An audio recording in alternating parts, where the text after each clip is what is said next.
नमस्ते। तो जितने लोग तक ये वीडियो पहुँचे ना, कृपया पूरी देख लीजिएगा। नमस्ते। हमारा नाम है मुकुंद मिश्रा। हम मुंबई के आईसीएसटी कॉलेज के इंजीनियरिंग के दूसरे साल में हैं। यहाँ पर पनवेल में एज ए पेइंग गेस्ट रहते हैं। और मतलब ये हमारे ज़िंदगी का फर्स्ट वीडियो है। मतलब 19 बार रीटेक दे चुके हैं, ज़रा कॉन्फिडेंस ला रहे थे। वैसे हम यूपी से हैं। यूपी के जौनपुर ज़िले में हमारा गांव है।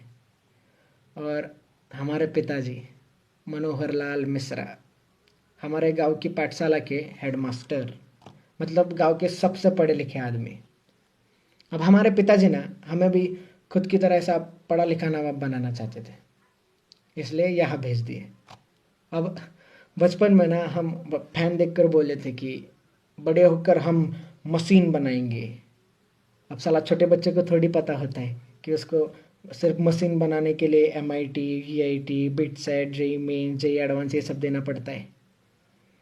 अब छोटा बच्चा था, गलती से बोल दिया। अब उसी गलती की सज़ा हम रोज़ ही काट रहे हैं। उसके बाद ना हमारे पिताजी हमको रोज़ सुबह कहते, उठ जाओ हमारे मैकेनिकल इंजीनियर, हमें गांव का कल बदलना है। पूरे गांव में ढिंडोरा पिटवा दिए थे कि हमारा बच्चा इस गांव का फर्स्ट इंजीनियर बनेगा। अब साला इस मोड़ पे पहुंच गए थे ना कि हम मना भी नहीं कर सकते थे कि पिताजी हमको इंजीनियरिंग नहीं करना। मतलब पिताजी की इज्जत चली जाती थी। हमको हमको क्रिकेट बहुत अच्छा लगता था। कहीं और ज़्यादा अच्छा ना लगने लगे इसलिए छोड़ दिए। उसके बाद हमारे पिताजी हमसे कहे कि बेटा अगर ज़िंदगी में तरक्की करनी है ना तो ये गांव के दोस्तों के साथ घूमना फिरना ये बंद कर दो। तो हम बचपन के दोस्तों के साथ घूमना फिरना भी बंद कर दिए। हमको याद है हम 10वीं का पड़ाव बहुत ही ज़ोर से पार किए थे। मतलब पूरे ज़िले में 7वें आए थे हम।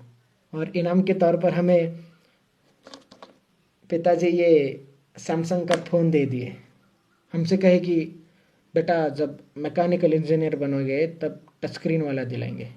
अब जब साला मैकेनिकल इंजीनियर बनेंगे तब इनसे थोड़ी ना मांगेंगे फ़ोन। हम बर्बाद ना हो इसलिए नहीं देते, और हमको इस चीज़ से दिक्कत भी नहीं थी। अब हमारे गांव की पाठशाला में एक ही कंप्यूटर है। उसमें हम पढ़ाई के बहाने FB अकाउंट बनाए थे, जिसको हम इस्तेमाल ही नहीं किए। अब साला हमारे पिताजी का ना बहुत इच्छा था कि हम बम्बई के बड़े इंजीनियरिंग कॉलेज में पढ़े। तो हमको यहाँ फट से भेज दिए। तो हम भी खुद के ही खिलाफ यहाँ आ गए। माँ, बहन, खेत, हमारी पाठशाला, दोस्त जिनको अलविदा भी नहीं भूल सके, उन सबको छोड़ के यहाँ आ गए। वैसे ये बम्बई शहर ना बहुत खूबसूरत है, बहुत खूबसूरत है। मतलब ज़्यादा घूमे नहीं है लेकिन सुना बहुत है। और हम जैसे जो बाहर के लोग आते हैं ना उनको बम्बई और नवी मुंबई ये सेम ही चीज़ लगता है, लेकिन यहाँ के पता चलता है कि भैया ये दोनों दुनिया ही अलग है। अब जब हम एडमिशन्स के लिए आए थे ना कॉलेज, तो ऐसा ऊंची इमारतें, ऐसा बड़ा प्लेग्राउंड, ऐसा अंदर होटल, कैंटीन कैंटीन देख के ऐसा मतलब पागल हो गए थे। अब हमारे बैच में ना एक 80 स्टूडेंट्स हैं। हम अकेले ही यूपी से हैं। अब हमारे पिताजी हमको सब सिखाए, लेकिन साला दोस्त बनाना नहीं सिखाए और लोगों से बात करना नहीं सिखाए। तो हम अकेले ही थे। और यहाँ के बच्चे भी ना बहुत ही अलग, मतलब कैसे बताए, मतलब बहुत ही मॉडर्न और फैशनेबल है। मतलब ऐसा गॉगल पे, जैकेट पे, KTM पे ऐसा कॉलेज आते हैं। और मतलब कुछ लड़कियां हैं जो ऐसा स्कर्ट में, मतलब हमको इस चीज़ से दिक्कत नहीं है, बिल्कुल दिक्कत नहीं है। बस हम पहली बार देखे तो थोड़ा गड़बड़ा गए थे। और कुछ स्टूडेंट्स तो चड्डी पे कॉलेज आते हैं। साला 1 साल के सफ़र में हम कभी हमारे PG के बाहर भी चड्डी पे नहीं गए। और भैया अंग्रेजी तो इतना तेज़ बोलते हैं ना कि समझना छोड़िए, सुनने में भी बड़ी दिक्कत होती है। मतलब हम इनकी तरह कूल नहीं थे। हम ना सिगरेट पीते, ना दारू पीते, ना नशे करते, ना कोई गर्लफ्रेंड के चक्कर में थे। और हमारे कपड़े भैया, मतलब एक फॉर्मल शर्ट, एक फॉर्मल पैंट, हाथ में पापा की घड़ी, ये चश्मा और नीचे सैंडल, और इस्त्री भी हम खुद ही करते थे। और बाल अभी बढ़ाए बाल, वरना पूरा मिलिट्री कट रखे थे। वो बाजू वाला चिंटू है ना, हमको मतलब बाल देख के यही उम्र में अंकल बुलाता है। अभी हम मतलब ये सब को अगर बाजू में रखे ना, तो हम वैसे बहुत होशियार है। मतलब खुद की तारीफ नहीं करेंगे, लेकिन हमारे कुछ उसूल है, जैसे कि हम बंक नहीं करेंगे, असाइनमेंट्स टाइम पे देंगे, जो भी है ईमानदारी से करेंगे। अभी 2-3 महीने पहले का बात है, हमारा सेम 2 का एग्ज़ाम्स पास में आ रहा था। तो धीरे धीरे सब हमारे साथ ऐसा ही हाय बाय बोलने लगे, हमारे साथ बात करने लगे, हमारे मतलब फर्स्ट बेंच में बाजू में बैठने लगे। हमको बोले कि हमको मतलब कैंटीन घुमाए, हमको प्लेग्राउंड घुमाए, हमको मॉल घुमाए, हमको चीज़ फ्रैंकी, सैंडविच, मतलब बहुत नाम याद नहीं आ रहे, लेकिन बहुत बहुत कुछ खिलाए। और हम उनको मतलब जितने भी पढ़ाए उसके नोट्स देते, फिर उनको लाइब्रेरी में लेक्चर देते। और मतलब साला इतना कॉन्फिडेंट हम कभी ज़िंदगी में फील नहीं किए थे। और हमको हमको ना मतलब लड़की लोग भी नंबर शेयर करने लगी, तो हम थोड़ा गड़बड़ा जाते थे उधर। मतलब अचानक इतना सारा आ गया ना कि हम पागल हो गए थे। मतलब बहुत ही खुश थे हम, मतलब हमारे ज़िंदगी का ना ये बेस्ट पीरियड कह सकते हैं। अभी हमारा ना ये वॉचमैन है ना जो नीचे, उनका यही फ़ोन पे हम वीडियो बना रहे हैं। तो उनका एंड्रॉयड फ़ोन है और उनको चलाने नहीं आता है, तो हम उन पे हमको दे देते हैं फ़ोन। तो उनके फ़ोन पे ऐप भी खोल के हम सबको फ्रेंड भी बना लिए। तो हमारा ना 2 पेपर अच्छे से हो गए, हम धम धम सबको पेपर दिखाए, सबको आंसर्स बताए। तो क्या हुआ ना कि ये कोरोना की वजह से जो बाकी का पेपर था वो कैंसिल हो गया। तो उसके बाद ना जैसा कोरोना हुआ, लॉकडाउन हुआ तो सब अपने अपने घर में। तो हमको सारा सबका टेक्स्ट आना बंद, ना हमको किसी का कॉल आता। अगर हम सामने से भी करें तो भी कोई उठाता नहीं या कोई रिस्पॉन्ड नहीं करता। हमको एक एक लड़की का मैसेज आया था कि thank you Mukund for your help, means a lot. तो हम कहे कि you are welcome, how are you.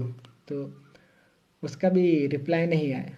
हम सोचे कि हम ऐसा क्या कर दिए, कुछ गलत बोल दिए क्या किसी को। अभी तो हम सोचे कि साला हम कूल बनने के लिए ना फेसबुक पर मीम्स सबको शेयर करते हैं, तो सबका रिएक्शन तो आएगा। लेकिन उधर भी कोई किसी का रिएक्शन नहीं आया। मतलब हम बहुत कोशिश कर रहे थे बात करने का। हम मतलब अभी एक अकेला इंसान घर में पढ़ेगा भी कितना। हम ना गेम खेल सकते थे, ना पिक्चर देख सकते थे, ना किसी से मतलब घूमने के लिए बाहर जा सकते थे। हम हम बहुत सोने लगे थे, हम बहुत चिड़चिड़े हो गए थे, बीच में ही रोते थे, बीच में ही गुस्सा होते थे। हम ज़्यादा सोने लगे थे, मतलब हम हमारा काबू ही खुद से हट गया था। हम मतलब अभी देखिए ना, हम जो चीज़ ज़िंदगी में नहीं कहे वो पहली बार कर रहे हैं। जैसे कि हम पहली बार वीडियो बना रहे हैं। हम पिताजी को बोलने का भी कोशिश किए कि पिताजी हमको ठीक नहीं लग रहा है। हम मतलब थोड़े गुस्सा हो रहे, थोड़े ज़्यादा रो रहे, या हम बहुत अकेला महसूस कर रहे हैं। तो हमारे पिताजी हमसे कहे कि बेटा ये ज़िंदगी का मोड़ है, ये सबके साथ होता है। हमारे साथ हुआ, तुम्हारे दादाजी के साथ हुआ, ये आएगा और चला जाएगा। हमारे पिताजी समझने की कोशिश ही नहीं की कि हम क्या कहना चाह रहे थे। अब हम ना एंजाइटी और डिप्रेशन ये सब में विश्वास नहीं रखते थे। पर साला जब वो इंसान को होता है ना वो चीज़, तब तब ही समझ आता है कि भाई ऐसा मानसिक बीमारी करके भी कुछ तो होता है। अब हमारे गांव में ना मानसिक बीमारी का 2 ही मतलब है, एक तो भूत बाधा, और दूसरी मतलब ये पागल हो गए। साला हम गुस्सा हमारे दादाजी से नहीं है, ना हम गुस्सा हमारे पिताजी से है। हम गुस्सा इस समाज से है, जो जब सर दुखता है तो हाथ में फट से डिस्प्रिन दे देता है, लेकिन साला जब दिमागी हालत ठीक ना हो तो मुंह ही फेर लेता है। अब साला परसों का ये बात है, हम उसी उम्मीद में फोन लिए थे कि हम देखने की फेसबुक पे हमको गलती से किसी का मैसेज आया रहेगा।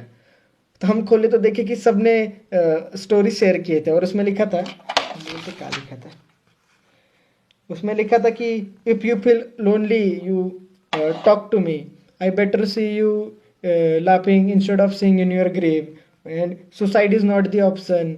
अब हम क्या बोले बे? और कितना गिरोगे बे तुम लोग? गए 1 महीने से हम बात करने की कोशिश कर रहे हैं कि हमसे कोई बात करो, हमारा फोन उठाओ, हमसे हम तरस रहे थे कि हम हमारी सुनो मत, लेकिन हमसे बात तो करो, हमको तो जानो कि हमको क्या हो रहा है। साला एक फेमस इंसान अगर सुसाइड कर ले तो सबको इस चीज का फर्क पड़ता है, लेकिन आपको पता है क्या, साला हर 1 घंटे में एक स्टूडेंट भारत में आत्महत्या करता है, लेकिन तभी किसी को फर्क नहीं पड़ता क्योंकि वो फेमस थोड़ी ना है। ये फर्क छोड़िए, ये ना, ये सोशल मीडिया को चलाने के लिए ये लोगों को कंटेंट मिल गया, और ये जो कंटेंट है ना, ये इंसान की जिंदगी से भी बहुत ही प्यारा है।